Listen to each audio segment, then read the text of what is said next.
Okay, thank you for having us all today. It's so important to hear these words we've just heard and the words we'll be hearing later in the course of this same day and tomorrow.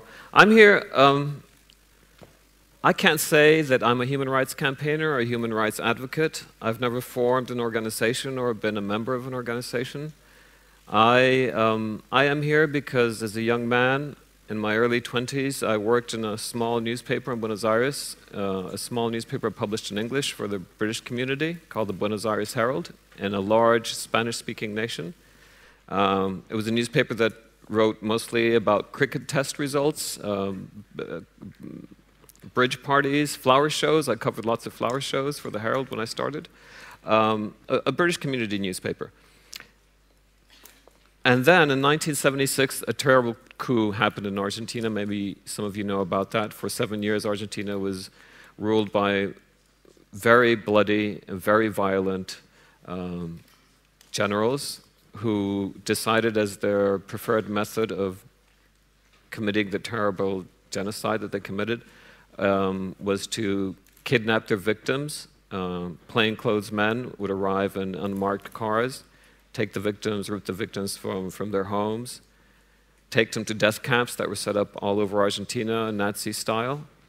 And rather than cremating the bodies as the Nazis did, although they did that too, they would throw them alive from aeroplanes into the waters of the South Atlantic Ocean. At first, they used to throw them out dead, but then they discovered that dead bodies floated and washed up on the coasts, and that was not what they wanted. They wanted the bodies to disappear completely, so instead they learned to drug them and throw them into the water so that they would swallow the water and sink. Now, for us, I would like you to have a look at these men, because I don't believe in politics, I don't believe in ideology, I don't believe in religion, not because I don't respect people's ideologies or religion or politics, but because I don't think that's the reason these crimes are committed. I think these crimes occur because the men who rise to power are psychopaths. I think they occur because the society they live in society itself has reached a point where it is very sick after decades. For example, in Argentina, there's been decades of military dictatorship. I want you to look at their faces. And I don't know if that's the face of a man ideologically driven or just a very sick psychopath, and this face as well. Their names don't matter. Their names change throughout history. It could be Hitler, Mussolini, Arguindegui in this case. But the difference is that, of course, when they rise to this power, they are anointed by the fact that they're the rulers of the country, and they have the support of institutions like the church in this case. And what happened in Argentina is that there was no civilian response to the thousands of disappearances that were happening. The press did not report on it. The political parties did not come forward with it. Nothing happened. It happened in total, what I call the wall of silence happened. Now, at the newspaper where we worked, the Buenos Aires Herald, women started coming and saying, you know, last night they came home, they took my kid out of bed, he's gone, I've been to the police station, the military barracks, I can't find him anywhere. Would you publish a story about this? And because I spoke better, I have an Argentine family background, so I spoke better Spanish than the Americans and the British working at the newspaper, so it was my job to take the reports that these women brought, and I said, but why don't you go to the big Argentine newspapers, the big Spanish language daily? They said, hijo, they would say, we've gone, they won't even let us through the door, because the Argentine newspapers would not publish this. So the Herald became the clearinghouse for these kind of stories. And this is the kind of terror that was going on at the time, to give you an idea. And it was just not that they were, terrorism was an issue in Argentina, but it was not a real large threat. The number of people killed by terrorists in Argentina was in the low hundreds. There was never a danger of a terrorist takeover in Argentina. They never occupied a large area of land. And this is the presidential palace. It is still the presidential palace today. And this was the military weapon of choice. If those of you who are Americans will recognize, it's a 1960s Ford Falcon. And the Ford Motor Company kept building Ford Falcons in Argentina into the 1980s, the same model. And the green Ford Falcon was the car that they would use to kidnap people. And when I came home from working at the Herald at that time, I was 23, 30, 24 years old, there would be one of these green Ford Falcons parked outside my house every night with 2 thugs inside it. And of course, we were getting bomb threats continually at the Herald. One of our journalists had to leave Argentina because of the threats. Our editor, Robert Cox, who was a British citizen, had to leave Argentina as well. They would sit there waiting, and I would think, going into my house, I said, okay, if they start shooting, I'll throw myself on the floor or something, and I can dodge the bullets. But the truth is, the only bullet you can't dodge is when they lie straight in your face, when they're telling you people are not disappearing, when they hire American PR companies to report to the world that what reporters are writing about Argentina is not true. Luckily, I did survive, and I'm here. Now, these are the women who came to see us at the Herald, the mothers of Plaza de Mayo, who started meeting in 1977, just a few at a time in front of the presidential palace. This was when they came to see me, and I recognize their faces. I know them. This is Lilia Orfano.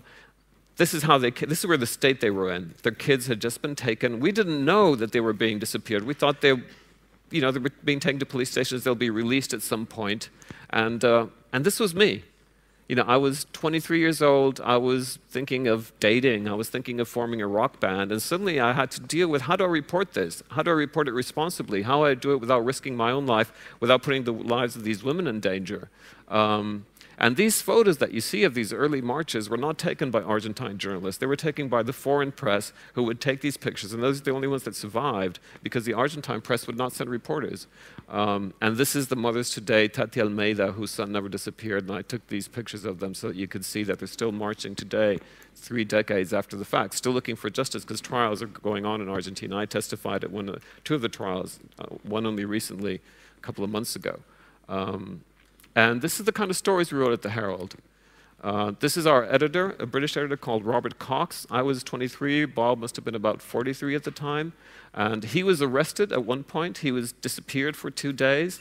And they took him to the basement of the Central Police Headquarters. And he went down the steps. And when he got down there was a huge swastika painted on the wall. And underneath the swastika it said National Socialism. And he was stripped naked and interrogated. And he was taken to cells. And even though he was not physically tortured himself, he could hear the torture going on in all the other cells. And fortunately, he was released. And this was a woman called Renee Eppelbaum. Her 3 kids were taken. All 3 were kids. She lost all her children. She came to see me. I became very close with Renee. She was kind of a substitute mother. And I would ask myself, if I'm kidnapped, will my mother do for me what Renee is doing for her children? So many cases. This girl was never turned up again, a pregnant girl whose life we did manage to save, Ana Maria Cariaga. After this, I wrote this story. After this was published, she appeared, but then they kidnapped her mother, who's the woman who brought me the story, and her mother is still disappeared today. These are all babies were kidnapped as well, even though sometimes we're able to save some babies' lives by publishing their pictures. In this case, we weren't able. These people never appeared again.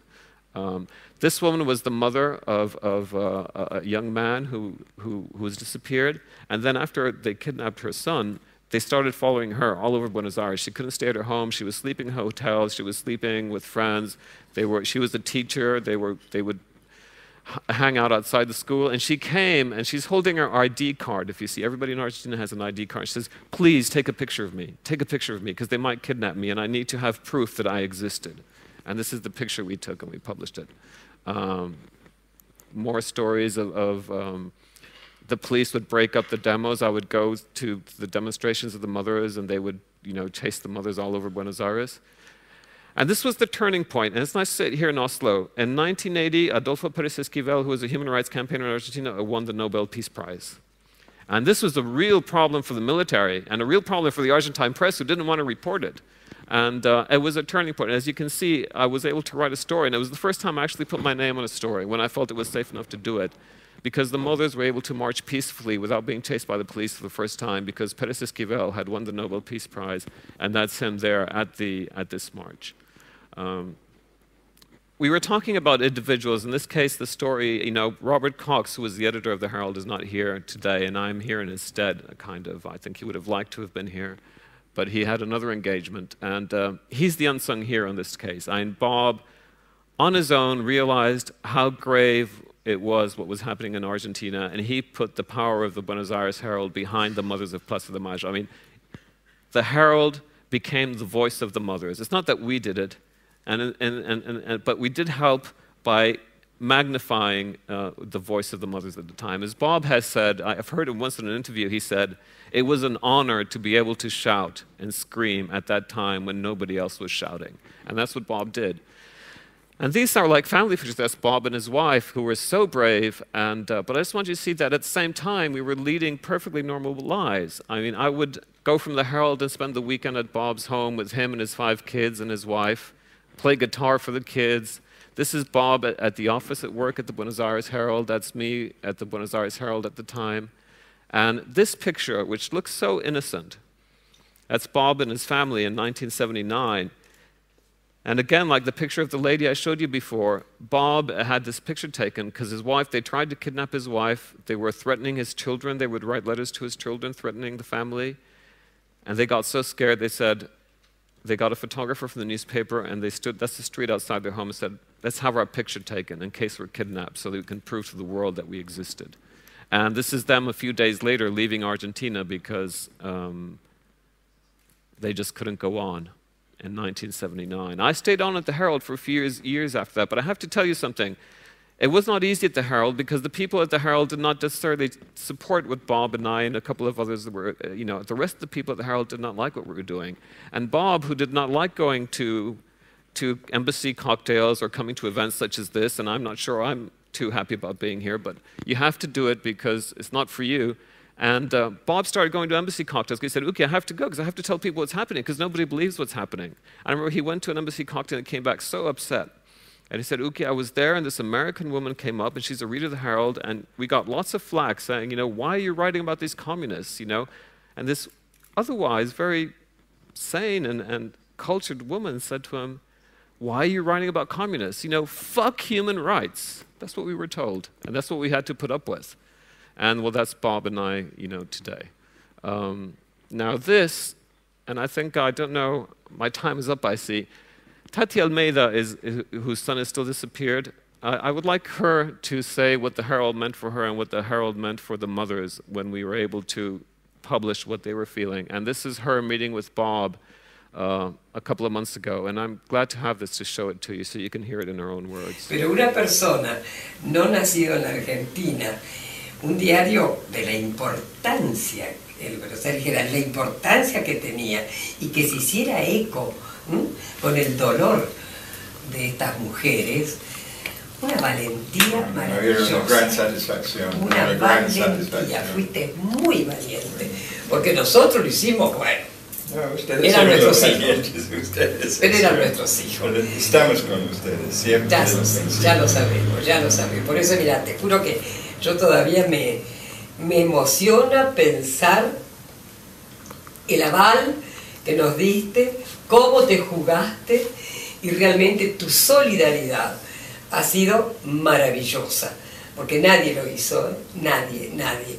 Y gracias a Dios seguís vivo y muy guapo. Bueno, así que nos vas a seguir acompañando. And I don't think there's anything I can add to it. Thank you so much.